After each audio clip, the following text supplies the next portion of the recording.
Welcome to my channel. आज का हमारा टॉपिक है difference between depreciation and capital loss. Meaning, it refers to fall in the value of fixed assets due to normal wear and tear, passage of time और expected obsolescence. Depreciation के अंदर क्या होता है कि जो हमारी फिक्स्ड एसेट्स है उनकी जो वैल्यू है वो कम हो जाती है। क्यों? क्योंकि जैसे जैसे टाइम पास होता है या ऑब्सोलेंस अराइज हो जाती है तो उसके साथ क्या होता है कि जो फिक्स्ड एसेट्स है उनकी वैल्यू के अंदर फॉल आ जाता है।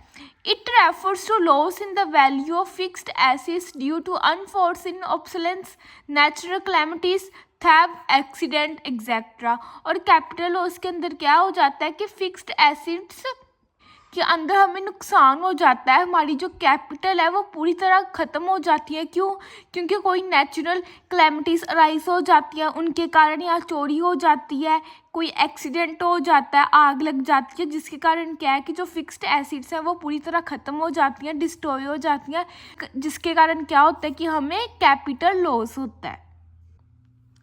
Provision for loss. Provision is made for the replacement of assets as it is an expected loss.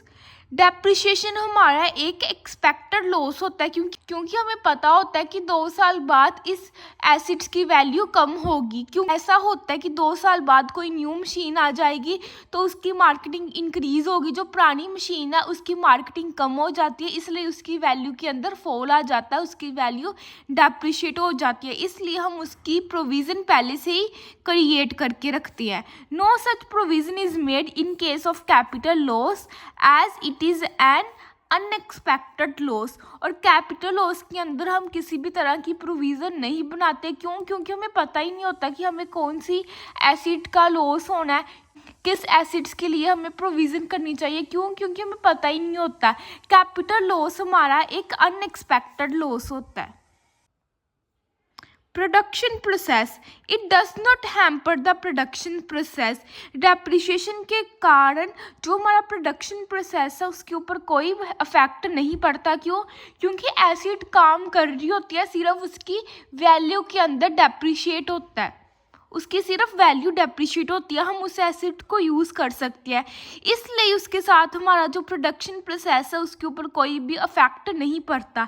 It hampers the production process. और कैपिटल लॉस के अंदर क्या हो जाता है कि अगर कोई एक्सीडेंट हो जाए या फिर हमारी कोई एसिड है वो चोरी हो जाए, हमारी एसिड्स को आग लग जाए, जिसके कारण क्या होता है कि जो पूरी एसिड है वो ख़त्म हो जाती है, तो इसके साथ क्या होता है कि हम उस एसिड को यूज़ नहीं कर सकते, उस मशीनरी को यूज़ नहीं कर सकते, जिसके कारण क्या होता है कि हमारे प्रोडक्शन प्रोसेस के ऊपर अफेक्ट पड़ता है।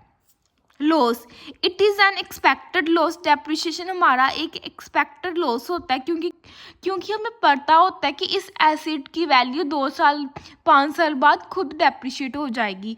It is an unexpected loss. और कैपिटल लॉस हमारा एक अनएक्सपेक्टेड लॉस होता है। क्यों? क्योंकि हमें पता नहीं होता कि कौन सी एसिड को लॉस होगा, कौन सी एसिड चोरी हो जाएगी, कौन सी एसिड को आग लग जाएगी, वो एक हमारा अनएक्सपेक्टेड लॉस आ जाता है, कैपिटल लॉस।